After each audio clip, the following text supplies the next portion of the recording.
Moi, je voudrais savoir si la police de Los Angeles a réagi à votre livre.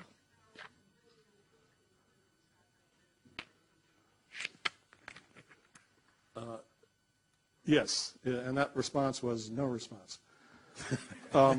It's been very frustrating because, frankly, I was a honored detective, highly respected, and I thought the first thing that would happen, I mean, this was going to be a slam dunk case.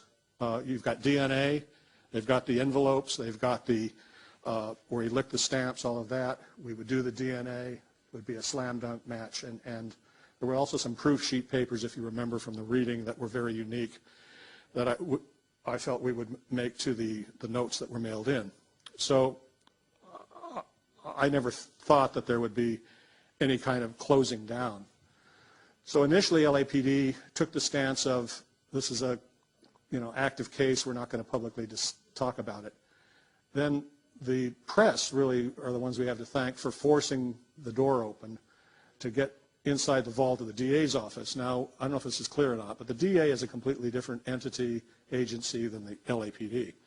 So in fact, what we discovered when we got there was a different set of books. I came to the suspicion, as you know in the book, that maybe they'd sanitized it. Maybe they'd removed everything from the LAPD files. In fact, once the LAPD was backed up against the wall and had to fess up, as we say, they said that they admitted everything is gone. We don't know when it vanished. All the evidence, all the potential DNA, the hair follicles, the envelopes, everything connected to the case, is the most famous case LAPD ever had, has vanished. Now, they said their excuse as well, it was a long time ago, these things happen, and sometimes evidence gets lost. I would agree with that. As a supervisor in homicide, I saw detectives dispose of evidence that shouldn't have been. It happens. So I'll give them that. Maybe, although there were very few that had access to these files. But the bigger question is everything that linked George Hodel to the crime from the LAPD files was missing. All of the 14 interviews, his interview, all of the Tamar interviews, everything that connected him. Now, these were not evidence that was disposed of. These were in a file, in their central file. Somebody had to take those and remove them. So that, to me, is really, and I'm not saying it's today's LAPD. It wasn't done in modern times. This was done back then. And the reasons for the reasons they did this are I take 3 chapters to try and explain them. I don't think we have time tonight to go into all of that. But it really comes down to a management decision on the part of LAPD. I'll just say it briefly here as I read it. LAPD had just overcome a major scandal about 8 years before, where 68 officers were fired, 25 high-ranking officers. Chief Parker, who was the department's most famous police chief, was just trying to turn the department around and be progressive and get rid of all of the corruption.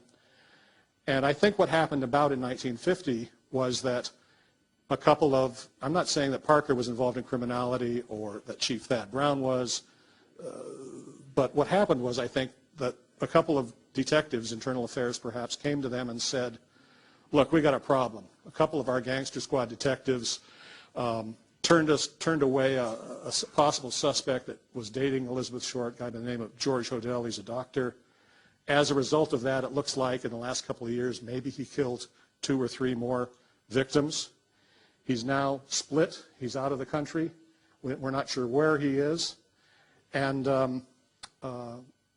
what do we do? So I think Parker and Thad Brown, chief of detectives, looked at each other and said, well, let's see. We could reveal this, and if we do, we're out of power. The city's coffers will be emptied by the lawsuits that will come from it, and LAPD's reputation will never recover. So we could do that. He's out of the country. We probably can't ever bring him back. We may not be able to locate him. Probably problems with prosecution. If he does come back, he's going to lay out a lot of information on a lot of different people. Maybe it's best, from a management standpoint, that we just seal this off and leave it go at that. And I think that's what happened. I think they said for a higher good, they needed to be a couple of Machiavellian princes, perhaps, for the higher good. And we have evidence to support that. We know that Thad Brown came out with a statement to Jack Webb, who was the actor that played Dragnet. They had a conversation, and Thad Brown told Jack Webb, well, you know, the Black Dahlia case was solved. It was a doctor that lived on Franklin Avenue in Hollywood. Well, it may have been another doctor that lived on Franklin in Hollywood, but I don't think so. So that's a very damning statement. We have the second highest in the Sheriff's Department, a commander, actually a deputy chief, the undersheriff, said that it was a doctor in Hollywood. The case was solved. We have lots of different, after the fact, indications that they knew who it was, and this was an inner secret that was kept a secret. Nobody in today's LAPD knew about it. That's why when they searched the files to see, there was nothing there, and they felt fine in giving him a clean bill of health. Next question.